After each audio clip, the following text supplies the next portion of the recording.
الرحمن الرحیم چې مو نن مفتي صاحب خبرې دلته وکړې موږ هم پړشونکني غونډه وه په مرغۍ چینې کې په هغه د ده خلاف وا څه عبید هغه راغلی و څو ورځې مخکې بلشخیلو کې څه غونډه کړې وه عبید هغه خو ټول عمر شرارات کړی دی زه د فرم ایجنسۍ برګیډیر ته کمانډنټ ته اے سي ته ډي سي ته ډي پي او ته زه دا درخواست کوم د میډیا په ذریعه باندې چې بس دې حده پورې زیاتی کوه چې د هغې یو زیاتي دا یو خپل حد وي ته ما سره د بنځی مور سلوک مه کوه تا وسله سونیګرې نه ما نه د ټوله کړه په چینار کې هغه کولنکوله وسله پرته دی تا ما ته چپېړه راکړله دویم نمبر زه دا خبره تا کوم چې ته کومه کیسه د عبید هغه کوي ما ته ته ورته سترګې غړی چې هغه شرارات جوړوي په فرم ایجنسۍ کې نو د هغه خلاف ته چپېړه هغه ته نه ورکوې ته ما بار نه سې زه حکومت ته د ما خاموشیانه د ما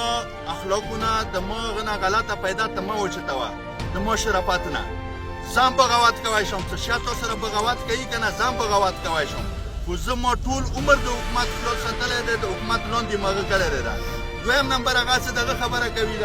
د لټې خبره کوي ما د انګریز لټه ما انګریز په هغه وخته نه دی منلی نن بیا د انګریز قانون منم زه نن د پاکستان قانون ته زه مخکې ما د پاکستان قانون منلی دی نن بیا د پاکستان قانون ته ناست یم د پاکستان قانون کې قدیم ما نه دا وطن وګټه د ما ورکې حق نه و بالکل زه مجرم یم زه د حکومت د تا په خولې باندې ووځم نور د ما کمزورۍ نه د ما شرافت نه غلطه پیدا مه خلي انشاءالله زه خپل دفاع ته په هر وخت باندې تیار یم که دې غلط حرکات وکړې که نه زه به داسې ځواب ورکوم لکه عمران خان انډیا ته ځواب ورکړی و خبره ته کوم دا د ما ځواب وي عبید هغه شرارات بار مه جوړوه ما ته توري مړي پر چینار نه راکړي دي 9 ورځې پورې ما نه مړی نه دی وړی خبره ته کوم دا د طالب خبره است دویم نمبر عبید هغه دا څه کوم شرارات جوړوي دا شرارات ما جوړوي زه حکومت ته دا اپیل کوم برګیډیر ته کوم ډي سي اے سي ډي پي او ته کوم